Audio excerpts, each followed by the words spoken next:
오늘 말씀 한번 따라합니다. 너희는 내 얼굴을 찾으라. 너희는 내 얼굴을 찾으라 라는 제목으로 함께 말씀의 은혜를 나누겠습니다. 내 얼굴을 찾으라, 하나님을 찾으라는 얘기겠죠. 우리가 이 땅을 살아가면서 살아간다는 것 자체가 두려움이 있고요, 불안이 있습니다. 왜 그럴까요? 미래는 확실하지가 않기 때문에, 모든 것들이 불확실하기 때문에 우리 마음 가운데는 본능적으로 두려움이 있고요, 불안함이 있습니다. 그래서 아기들도 처음 태어날 때 엄마 뱃속에서 나오면서 울음을 탁 터뜨리고 나오잖아요, 그죠? 어떤 본능적인 어떤 두려움의 이 발로이고 표현입니다.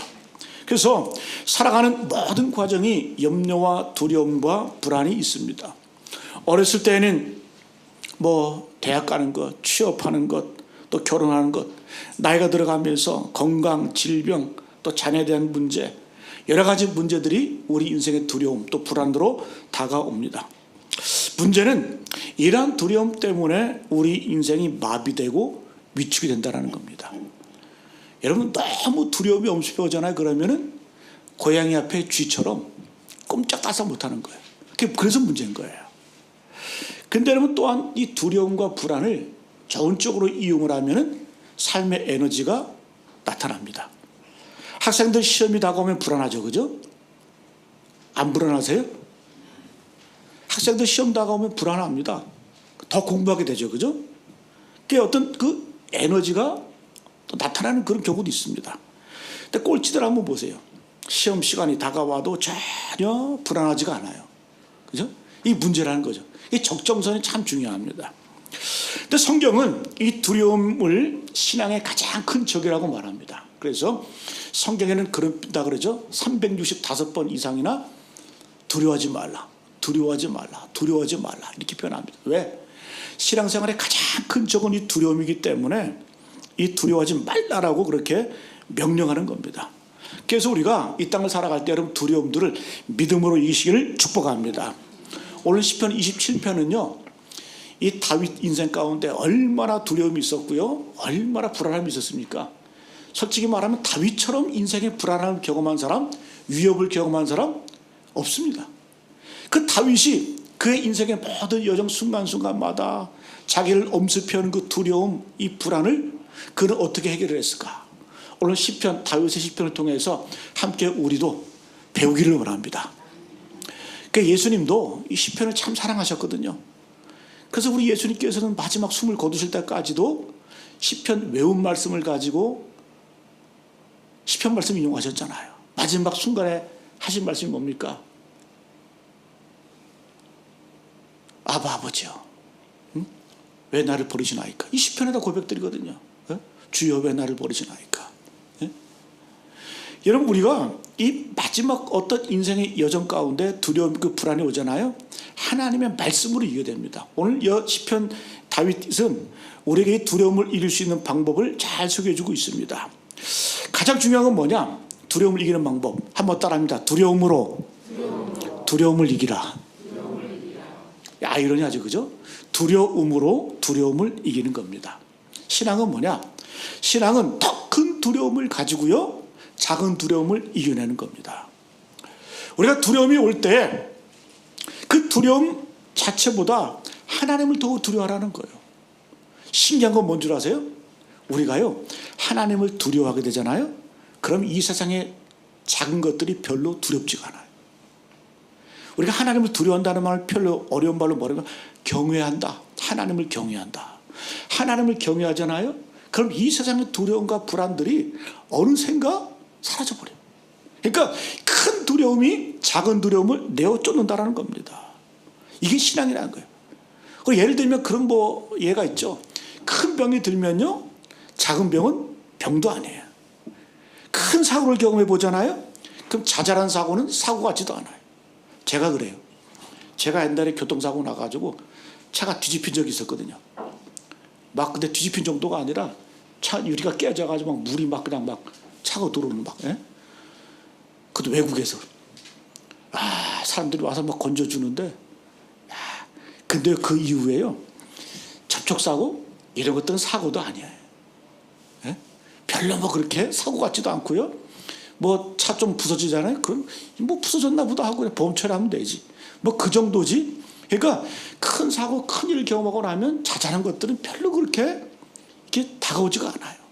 여러분, 우리가 하나님을 두려워한다. 크신 하나님을 두려워하면요, 이 세상의 것들이 별로 두렵지가 않습니다. 여러분, 예수님이 정확히 짚어주셨어요. 마태복음 10장 28절 말씀. 몸은 죽여도 영혼은 늙이 중이지 못하는 자를 두려워하지 말고. 몸은 죽여도, 육신은 죽여도 영혼을 죽이지 못하는 자, 그런 사람을 두려워하지 말라라는 거예요. 그렇게 그러면서 오직 몸과 영혼을, 몸, 영혼 둘 다 능히 지옥에 멸하실 수 있는 일을 두려워하라. 할렐루야. 우리 주님께서요, 우리 마음껏 두려움이 있고요, 염려가 있으면 그 염려할 게 뭐가 있냐? 예? 그들이 우리를 죽여봐야 몸밖에 더 죽이냐? 그런 거 두려워하지 말고 몸과 영혼을 함께 지옥에 멸하실 수 있는 그분을 두려워하라는 거예요. 예? 이게 바로 예수님의 명령입니다. 여러분, 잠언서 9장 10절 말씀. 여호와를 경외하는 것이 지혜의 근본입니다. 여호와를 경외하는 것, 하나님을 두려워할 때 여러분, 그것이 인생의 지혜이고요, 삶을 힘있고 아름답게 살아갈 수 있는 그러한 능력인 줄로 믿습니다. 오늘 여러분, 다윗의 고백을 보게 되면 다윗은 이 세상 살아가면서 두려울 일들이 참 많았습니다. 근데 오늘 뭐라고 말합니까? 1절부터 3절까지 보니까 제가 읽어드릴게요. 한번 같이 한번 볼까요? 1절에서 3절까지 말씀, 우리 같이 한번 있습니다. 시작. 여호와는 나의 빛이요 나의 구원이시니 내가 누구를 두려워하리요. 여호와는 내 생명의 능력이시니 내가 누구를 무서워하리요. 악인들이 내 살을 먹으려고 내게로 왔으나 나의 대적들, 나의 원수들인 그들은 실족하여 넘어졌도다. 군대가 나를 대적하여 진칠지라도 내 마음이 두렵지 아니하며 전쟁이 일어나 나를 치료할지라도 나는 여전히 태어나리로다. 나는 여전히 태어나리로다. 이게 다윗이에요. 다윗.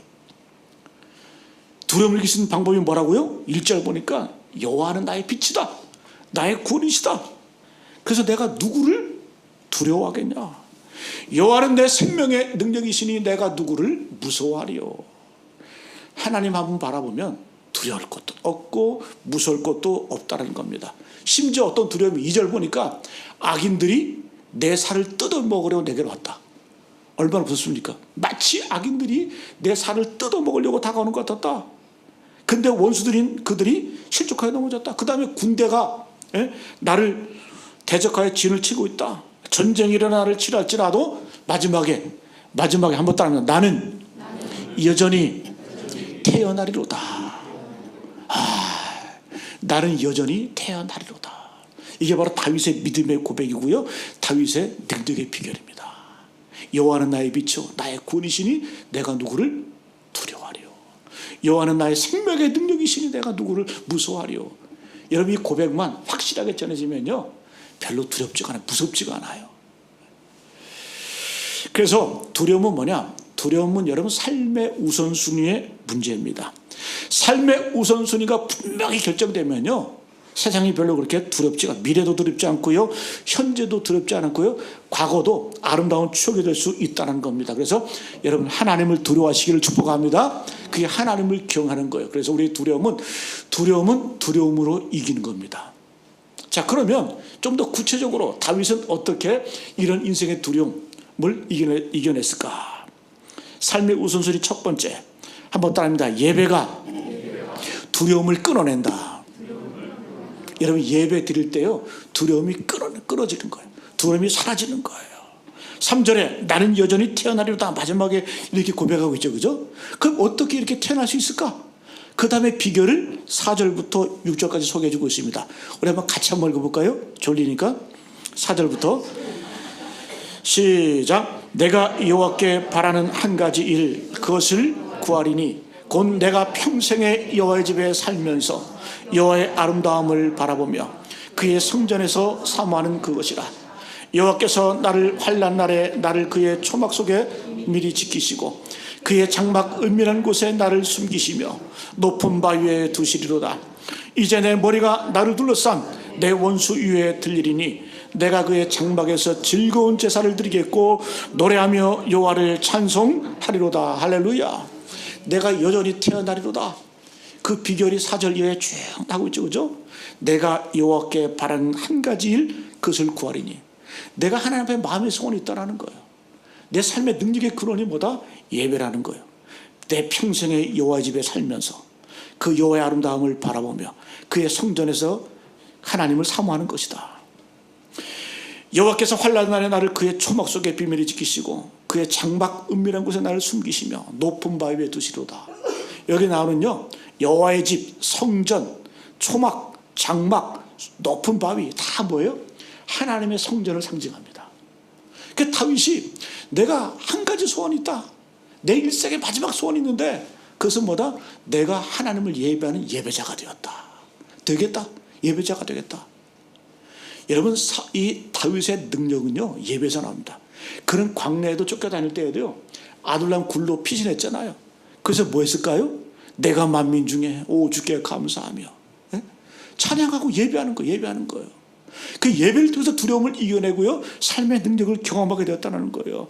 그래서 다윗이 간절히 바라는 한 가지 소원이 뭐다? 내 평생에 여호와 집에 살면서 여호와 하나님의 아름다움을 바라보겠다. 예배를 사모하겠다. 이게 바로 이 다윗의 태도라는 겁니다. 심지어 여러분, 다윗은 왕임에도 불구하고 다윗이 진짜 되고 싶었던 게 있어요. 그는 왕이었지만 그게 뭘까요? 성전 문지기. 이 다윗은 예배 틀을 세운 사람이거든요. 성전을 지으려고 했던 사람이기도 했지만요, 예배 틀을 세웠던 사람이에요. 한 번 제사 드릴 때요, 레위 사람들 몇 명, 28,000명이 봉사를 합니다. 그리고요, 성가대가 4,000명이에요. 그리고 문지기가 4,000명. 이 문지기가 뭘까? 문지기. 예배 드리는데 무슨 문지기가 4,000명이 필요할까? 여러분, 다윗은 왕임에도 불구하고 그는 성전의 문지기가 되기를 원했어요. 시편 84편 10절 보니까 주의 궁정에서의 한 날이 다른 곳에서의 첫날보다 낫다. 다른 곳에서의 첫날보다 나은즉 악인의 장막에 사는 것보다 내 하나님 성전 문지기로 있는 것이 좋사오니. 내가 세상에서 첫날을 살아도 아무리 장수를 해도 내가 하나님의 장막에서 하루 성전 문지기로 있는 것이 좋다. 그럼 성전 문지기 하는 일이 뭘까요? 하나님의 거룩과 성과 속을 구별하는 게 문지기예요. 제사 드릴 때요, 문지기가 딱 서가지고 제물 갖고 오잖아요. 검사하는 거예요. 예? 이 제물이 흠이 있나 없나, 그걸 검사를 해가지고 흠이 있으면 탈락, 돌아가. 흠이 없잖아요. 그럼 하나님께 드리는 거예요. 그러니까 이 거룩의 시발점, 이 거룩의 구별점이 누구다? 바로 이 문지기의 이 판단에 의해서 시작이 되는 거예요. 그러니까 이 다윗의 예배의 첫 시작은 누구냐? 바로 성전 문지기를 통해서 예배가 시작이 되는 겁니다. 그 다윗이 정말 원했던 것, 사람들은 왕이 되고 싶어 하잖아요. 근데 다윗의 진짜 마음의 소원은 뭐냐? 내가 악인의 장막의 것보다, 다른 곳에서 첫날을 사는 것보다 내 하나님 하루를 살아도 내 하나님 성전 문지기는 것이 좋다. 여러분, 이런 예배에 대한 열망, 열정, 이것이 여러분 다윗이 다윗되게 된 줄로 믿습니다. 여러분가 예배 드릴 때 이런 열망이 있으세요? 이런 사모함이 있으세요? 여러분, 우리가 예배 가운데 이런 사모함이 있어야 될 줄로 믿습니다. 거기에 능력이 나타나는 그 두려움이 사라지는 거예요. 우리는 자꾸 급한 일이 생기면 해결책 찾아요. 대책 찾아. 그럼 우리가 해결책이 없어서, 대책이 없어서 어려움 당합니까? 그거 아니잖아요. 근데 우리는 자꾸 어떤 일이 생기면, 급한 일이 생기면, 어려움 당하면 해결책, 대책을 찾으려고 그래. 예배 먼저 드리질 않고요, 예배 자리에 있질 않고요. 여러분, 왜 예배 드려야 됩니까? 예배가 길을 만들어주는 거예요. 예배가 길을 열어줍니다. 예배가 뭐예요? 나를 창조하신, 나를 만드신 창조주를 만나는 거예요. 여러분, 창조주를 만나야 인생에 창조성이 생기는 거 아니겠어요? 여러분, 우리가 창조주를 만나야, 하나님을 만나야 내 인생에 새로운 창조가 시작이 되는 거예요. 그게 예배입니다. 예배. 여러분, 목사가, 저는 특별히 예배를 참 강조합니다. 왜 그럴까요? 예배 외에는요, 인생에 해답이 없어요. 예배밖에 없습니다. 예배밖에 없습니다. 예배. 다윗도 그렇죠. 다윗도 내가 일평생 한 가지 소원이 있다. 내가 여호와의 성전을 바라보면서 그의 아름다움을 찬양하며 그의 성전에서 내가 그의 하나님의 임재를 사모하는 것. 그걸 다윗은 마음 가운데 인생에, 여러분 예배를 찾는 그 모습, 저는 어린아이들의 모습이 바로 이런 모습인 것 같아요. 애들 한번 보세요. 문제가 생기면요, 해결책 찾습니까? 대책을 찾습니까? 누구 찾아요? 엄마 찾아요? 아빠 찾아요? 애들이 무슨 해결책을 찾습니까? 애기들이. 그냥 애기들은 문제 생기면요, 급한 일이 생기면 그냥 대책 없이 엄마 찾는 거야. 엄마 하면서 아빠 하면서. 여러분 엄마 아빠 부르면 다 해결되잖아요. 그럼 끝나는 거잖아요. 근데 그러면 애들이 언제부터 문제를 일으킵니까? 조금 컸다고 스스로 해결하려고 그러고 스스로 대책 찾으려고 가출하고 그 문제가 복잡해지기 시작하는 거예요. 그때부터 문제가 생기기 시작하는 거예요. 네? 여러분 성도들도 마찬가지입니다. 어떤 분들은 인생의 대책을 찾는다고 예배를 소홀히 여겨요. 근데 여러분 먼저 예배 먼저 드려야 돼요.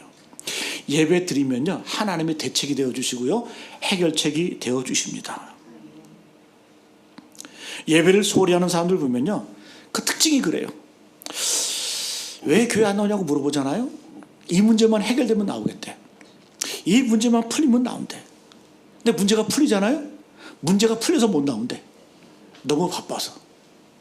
이런 사람은요, 문제가 있어도 문제고요, 문제가 풀려도 문제인 거예요. 인생의 문제는요, 문제 아닌 게 문제가 되는 게 문제예요. 우리가 생각하기에 그렇잖아요, 그죠? 많은 사람들이 예배 드려서 문제가 해결될까? 마치 비생산적인 것 같고 소모적인 것 같고 그 시간에 사람 만나야 될 것 같고 그 시간에 돈 벌어야 될 것 같고 그 시간에 대책을 말해야 될 것 같고. 그런데요, 우리가 예배 드릴 때에 하나님을 만나면요, 인생의 문제는 자연히 해결됩니다. 왜? 예배는 하늘이 열리는 거잖아요. 하늘이 열리는 거잖아요. 여러분 주님 바라보시길 축복합니다. 하나님 바라보시길 축복합니다. 예배는 하늘이 열린 시간이고요, 하나님의 도움을 경험하는 그런 시간이에요. 다윗은 만만한 인생을 만만치 않은 인생을 살았습니다. 온갖 두려움과 공포에 사로잡혔어요. 어렸을 때부터 10대 중반 때부터 그는 쫓겨다니면서요, 죽음의 위협, 동족의 위험, 심지어 도망갈 데 없어가지고 적국까지 도망가잖아요. 블레셋 땅까지 도망가잖아요. 그랬던 다윗이 담대하게 승리했을 때 비결이 뭘까요? 하나님의 성전을 사모하고요, 예배를 흔들지 않았더니 그가 승리했다. 예수님이 세례받고 올라오실 때 세례요한으로부터 하늘이 열리면서 하늘로부터 음성을 듣죠, 그죠? 어떤 음성? 이는 내 사랑하는 아들이요 내 기뻐하는 자라. 이게 예배입니다. 우리가 예배 드릴 때에 어떤 감동, 어떤 확신을 받아야 되냐? 하나님으로부터 너는 내 사랑하는 자다, 내가 너를 기뻐한다. 그럼 여러분 끝나는 거 아닙니까? 이 음성 듣고 두려울 사람이 누가 있겠어요? 하나님이 나를 사랑한다는데, 하나님이 나를 기뻐하신다는데 뭐가 두렵겠어요? 뭐가 두렵겠어요? 그래서 여러분 예배를 통해서 하나님의 임재를 공급받아야 되고요, 하늘과 우리의 인생이 연결되는 그러한 은혜를 경험해야 삶이 두렵지가 않은 거예요. 인생 문제가 해결되는 겁니다. 여러분 다시 한번 말씀드리지만요, 인생의 모든 여정 순간마다 예배에 목숨 걸기를 축복합니다. 이게 복이고요, 이게 삶의 우선순위가 결정이 될 때요, 하나님께서 주님 말씀하잖아요. 너는 그를 높이라, 그가 너를 높이리라. 우리가 하나님을 먼저 높여드려야 하나님을 높여주신대요. 그때는 우리가 하나님의 어떤 예배, 기도 이런 것들 구석에다 처박아 놓고 다음 순위로 넘겨버리면 하나님도 우리를 그렇게 여기신다라는 거예요. 여러분 삶의 우선순위 예배가 되시길 간절히 바랍니다. 자, 두 번째 한번 따라합니다. 기도가 두려움을 끊어낸다. 두 번째는요, 기도할 때 두려움이 끊어집니다. 우리가 기도 안 하면 뭐 할까? 문제 생기고 어려움이 생기면 기도 안 하면 우리가 뭐 할까요? 전화합니다. 노닥거립니다. 그렇죠? 이걸 뭐라 그래요? 전문용어로 끼리끼리의 함정. 끼리끼리의 함정. 다 여러분 사람들 한번 보세요. 다 고만고만하지 않습니까? 다 고만고만하고요, 다 끼리끼리고 다 또래. 여러분 가서 한번 해결책 한번 찾아보세요. 그 저도요 어떤 일이 있으면 저보다 그냥 한 대선배 정도 찾아가지, 뭐 저랑 나이 또래라든가 비슷하거나 이런 사람 찾아가 봐야 다 거기서 거기고요, 다 끼리끼리고요, 답이 나와봐야 다 거기서 거기입니다. 별거 없어요. 요걸 뭐라 그래요? 다시 한번 말씀, 끼리끼리의 함정. 여러분, 애들 한번 지들끼리 한번 하는 거 보세요. 이 솔직히 말하면 과잉 확신, 그 수준을 벗어나지 못해요. 그럼 기도는 뭘까요? 기도는 내 수준에서 벗어나서요, 하나님의 수준으로 올라가는 게 기도예요. 할렐루야. 기도는요, 다시 한번 말씀드리면 내 수준을 뛰어넘는, 내 수준에서 벗어나서 하나님의 수준에 올라갈 수 있는 길은 기도밖에 없다라는 거예요. 그래서 여러분, 오늘 7절에 보니까 다윗은 어떻게 기도했다? 여호와여, 내가 소리내어 부르짖을 때에 들으시고 또한 나의 국류를 여기사 응답하소서. 다윗은 기도의 방법을 세 가지로 소개합니다. 첫 번째는 소리내어 기도했다. 두 번째는 무릎 꿇고 기도했다. 오늘 말씀 보니까. 세 번째는 눈물을 흘리며 기도했다. 그런데 기도해보면 알겠지만 소리내어 기도하고요, 무릎 꿇고 기도하면요, 눈물은 저절로 나와. 이건 태도의 문제, 태도의 문제. 우리는 기도할 때 내가 소리내어 기도하지 못한다? 그것 자체가 정상이 아닙니다. 이사야 56장 10절을 이렇게 표현합니다. 파수꾼은 파수꾼인데 맹인이에요. 파수꾼이 눈이 안 보여. 아무 소용없죠. 그 다음에 뭐라 표현이야? 개가 있는데 짖지 못하는 개. 아니, 개가 짖지 못하면 뭔 소용이 있습니까? 제가 읽어드릴게요. 이사야 56장 10절. 이스라엘의 파수꾼들은 맹인이요, 다 무지하며 벙어리 개들이라. 짖지 못하며 다 꿈꾸는 자들이요, 누워있는 자들이요, 잠자기를 좋아하는 자들이니. 기도는 하는데 우물우물거리면서 소리내어 기도하지 못하고 부르짖지 못하고 무릎 꿇지 못하고, 그런 기도를 어떻게 표현한다? 이사야는 짖지 못하는 개다. 그리고 파수꾼은 파수꾼인데 눈먼 파수꾼. 아무 소용없다는 거예요.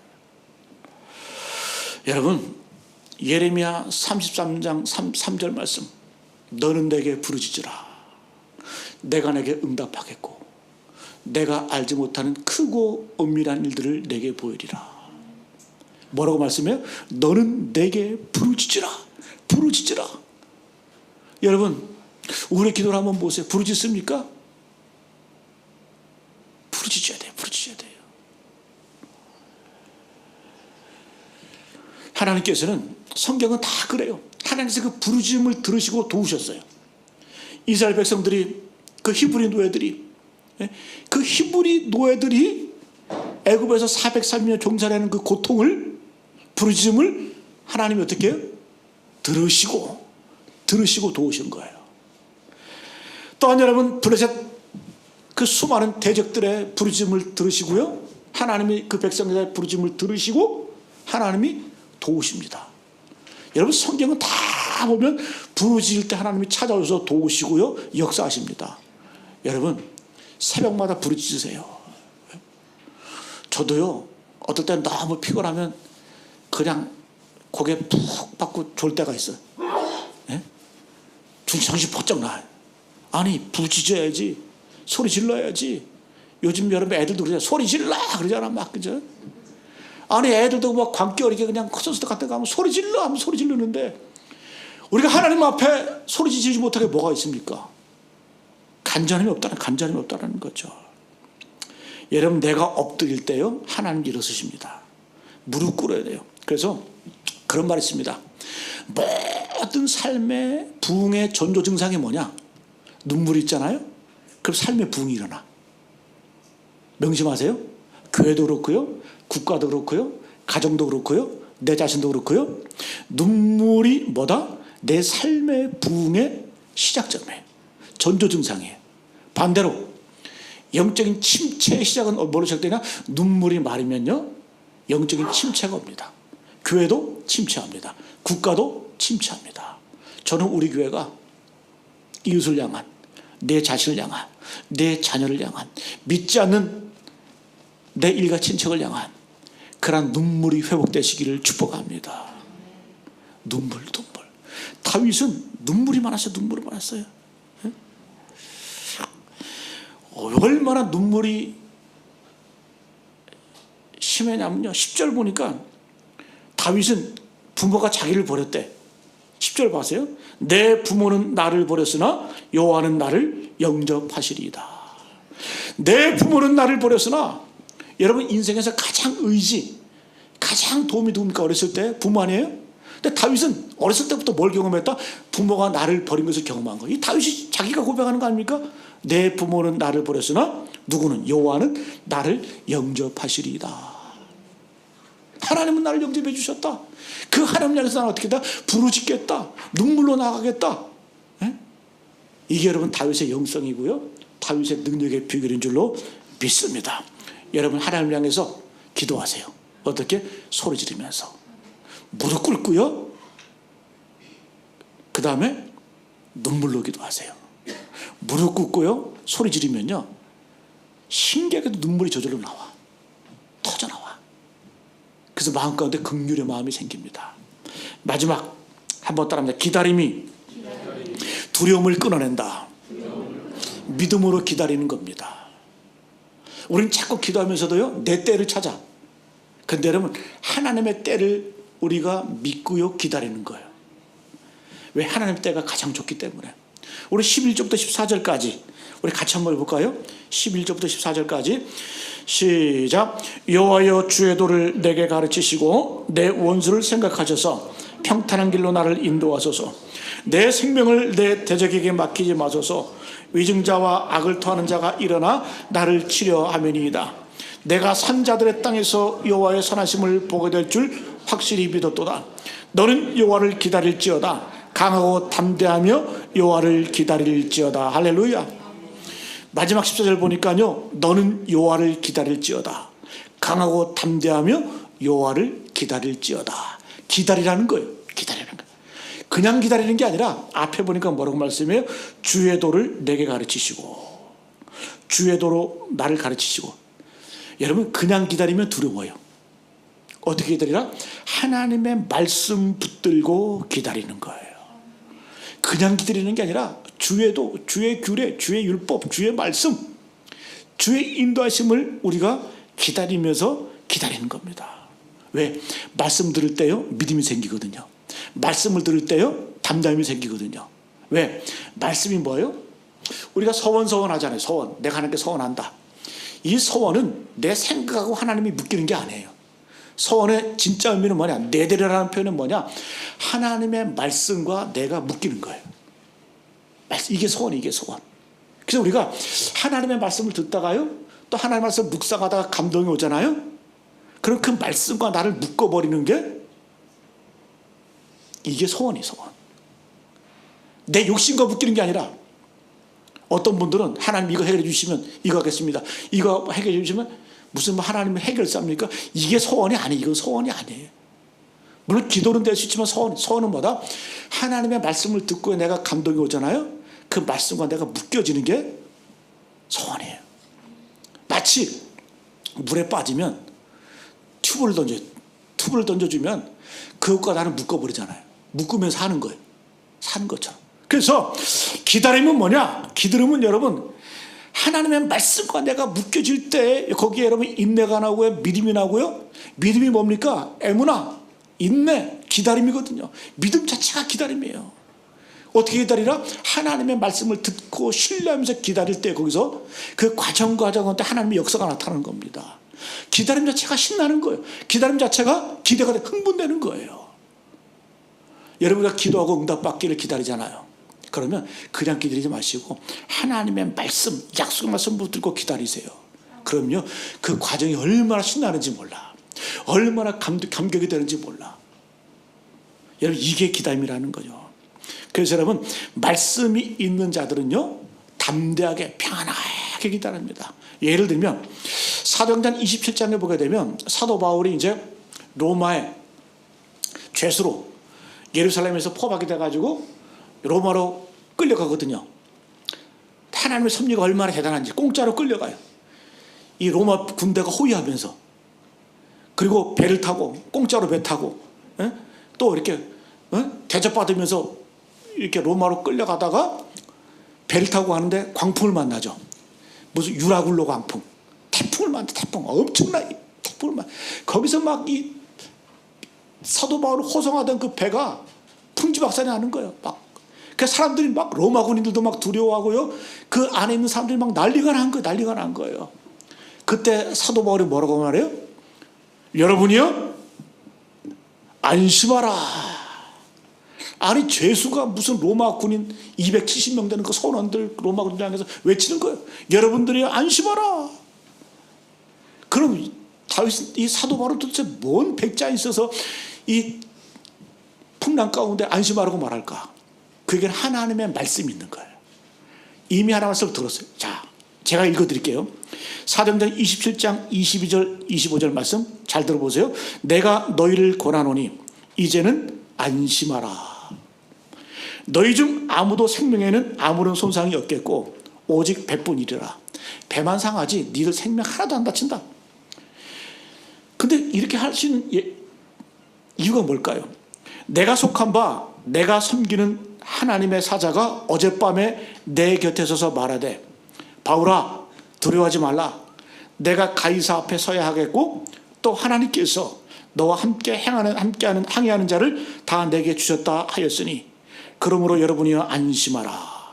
나는 내게 말씀하신 그대로 되리라고 하나님을 믿노라. 아니, 죄수가, 끌려가는 죄수가 풍랑 만나서 힘들어하고 막 그런 위기 앞에서 안심하래. 왜 안심? 그 이유가 뭐래? 내가 속한 바, 내가 섬기는 하나님의 사자가 어젯밤에 나타나서 내게 이야기해 줬어. 귀에다 대고. 뭐라고 얘기해 줬냐? 두려워하지 말라. 네가 가이사, 케사르, 로마 황제 앞에 설 것이고, 그리고 하나님께서 너와 함께하는 자를 다 내게 주셨다. 그러므로 안심하라. 나는 내게 말씀하신 그대로 되리라고 하나님을 믿노라. 말씀 있는 사람은요, 시대의 대안이 되는 거예요. 여러분, 가정에서도요, 교회에서도요, 어떤 사람이 대안이 되는 거예요? 하나님의 말씀이 내 안에 있는 사람들이요, 담대할 수 있는 거예요. 약속이 있기 때문에. 여러분, 신명기의 복이 뭡니까? 신명기의 복. 신명기 28장에 아예 복을 다 그냥 몰아놓은 게 신명기 28장이에요. 근데 여러분, 항상 조건적이에요, 복은. 잘 들어보면 신명기 28장 1절에 보게 되면, 내가 내 하나님 여호와의 말씀을 삼가 듣고 내가 오늘 내게 명령한 그의 모든 명령을 지켜 행하면, 하나님의 말씀을 듣고 지켜 행하면 뭐라고 말씀하냐? 내 하나님 여호와께서 너를 세계 모든 민족 위에 뛰어나게 하실 것이라.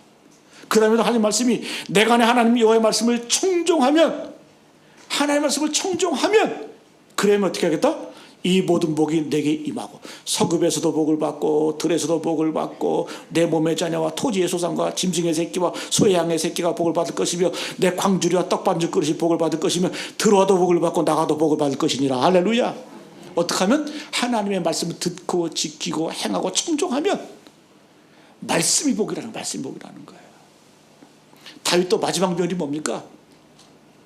내가 이제 세상 모든 사람들이 가는 길로 가게 되었다. 솔로몬에게, 내가 이제 세상 모든 사람이 가는 길로 가게 되었다. 나도 간다. 그러면서 하는 말씀, 너는 힘써 대장부가 되라.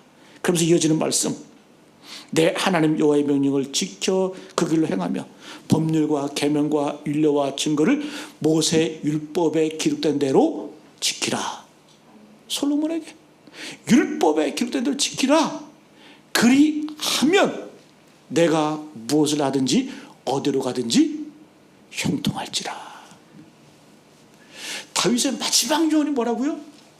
하나님의 말씀을 듣고 지켜 행하면, 솔로몬에게 하는 말씀, 그리하면 내가 어딜 가든지 무엇을 하든지 형통할 거야. 여러분, 예수님도 요한복음 14장 21절 말씀, 나의 계명을 지키는 자라야 나를 사랑하는 자니 나를 사랑하는 자는 내 아버지께 사랑을 받을 것이요 나도 그를 사랑하여 그에게 나를 나타내리라. 하나님 우리에게 어떻게 나타나신다고요?